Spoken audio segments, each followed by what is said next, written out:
There are stories that end happily, stories where the curse is broken, the kingdom restored, and the lost finally return home.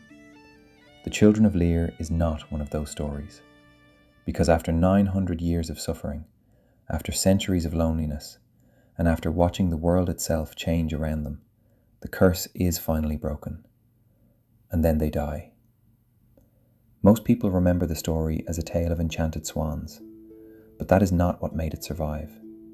The real story is far older, far sadder, because beneath the magic, the Children of Lir may be one of Ireland's greatest stories about grief.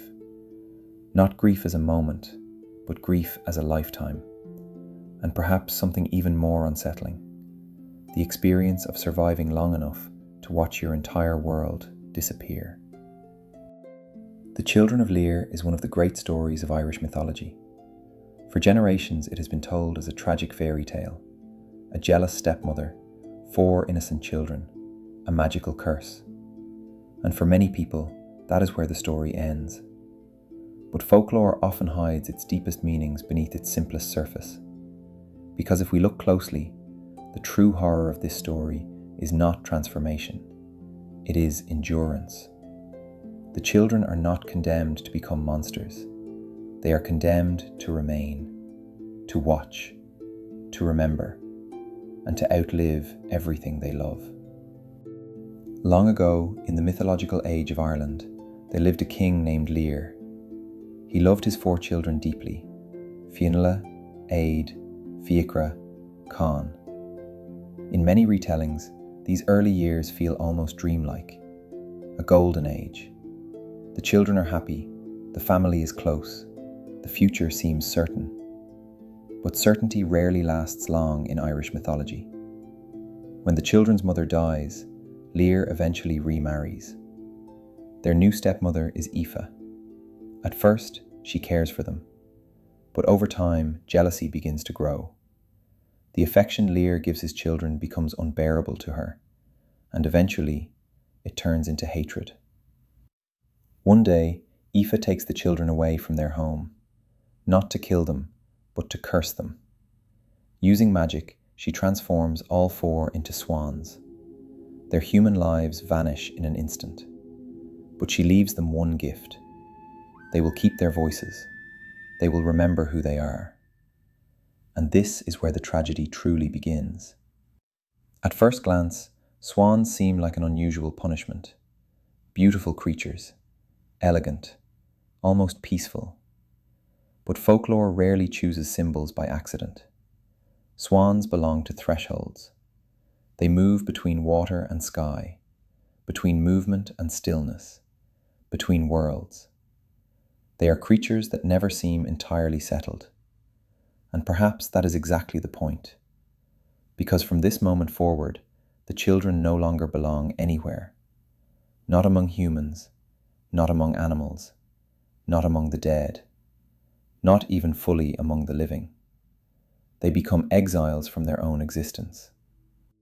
Most retellings rush through the centuries that follow, but this is where the story truly lives. The children are forced to wander Ireland for hundreds of years. They endure storms, winters, isolation, loss. They watch seasons come and go, again and again and again. People they meet grow old and die. Generations pass. Villages appear and disappear. The world moves forward. The children remain exactly where they are.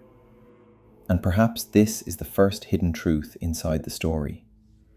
The curse was never becoming swans. The curse was remaining. Modern stories often teach us that suffering is something to overcome, a challenge, an obstacle, a chapter before the happy ending. But older folklore sometimes understood suffering differently. Sometimes there is no victory, no lesson, no reward, only endurance. The Children of Lir cannot defeat the curse, cannot escape it, cannot even forget it. Their memories remain intact, and memory becomes its own prison. Because every year they remember home, every year they remember what was taken, and every year they move further away from it. As the centuries pass, Ireland changes around the children. Kingdoms rise and fall, languages shift, beliefs change. The Ireland they once knew slowly fades into memory. Some scholars have suggested that the story can be read as a reflection of an older Ireland giving way to a new one, as pagan traditions gradually yielded to Christianity. Whether that interpretation is true or not, the effect is the same. The children become witnesses to a world that no longer belongs to them. And perhaps that is why the tale still feels familiar, because most people will never spend 900 years watching their world disappear, but almost everyone lives long enough to watch part of it change. A village becomes a town, a field becomes a road, a tradition becomes a curiosity. A place once filled with meaning becomes something else entirely, and often the grief that follows is difficult to explain, not because the new thing is evil, but because it is not what came before.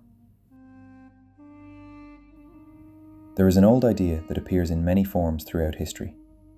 When some people look at a tree, they see shade, others see beauty, and others see only arrows and battering rams hidden inside the wood. The tree itself has not changed, yet its meaning changes completely depending on who is looking.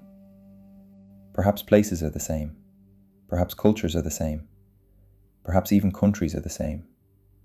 The Children of Lir may endure because they capture a feeling many people recognise, the feeling of standing in a familiar place and realising it no longer feels entirely familiar. Not because it is gone, but because you have watched it become something different.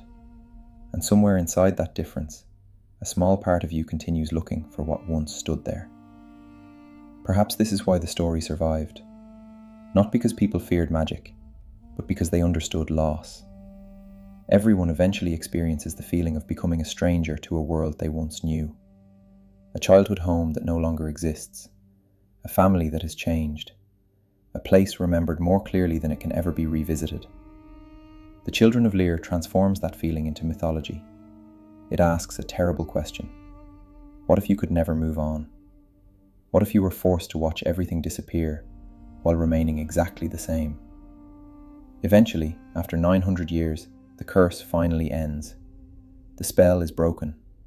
The swans become human once more. This should be the happy ending, the moment the audience has been waiting for. But Irish mythology rarely offers simple comforts, because when the children return, they discover there is nothing left. Their father is gone, their kingdom is gone, everyone they ever loved is gone. The world they remembered exists only in memory, and almost immediately, they die. Most stories teach us that freedom arrives at the end of suffering. The Children of Lir suggest something far more unsettling. Sometimes suffering ends only after the world that gave it meaning has vanished. The children finally receive everything they had spent 900 years longing for: their humanity, their freedom, and their lives. Yet by the time those gifts are returned, there is nobody left to share them with. Perhaps that is why this story endured. Because beneath the magic, beneath the swans, and beneath the centuries, it speaks to something profoundly human. Not the fear of death, but the fear of outliving the things we love. The fear of becoming strangers to our own memories, and the painful truth that some losses are not conquered, only carried, for generation after generation, like the children themselves drifting across the waters of a world that no longer remembers their names. Perhaps that is the question the Children of Lir leaves behind. When we look back at the things we believe have changed, the places we mourn, the worlds we feel we have lost, are we grieving the tree, or are we grieving the arrows?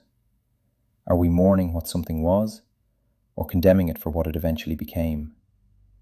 The Children of Lir never stopped looking backwards, never stopped remembering, never stopped searching for the Ireland they once knew. And perhaps that was their tragedy. Not that the world changed, all worlds change, but that they could no longer see the beauty of what remained, only the ghosts of what had been lost.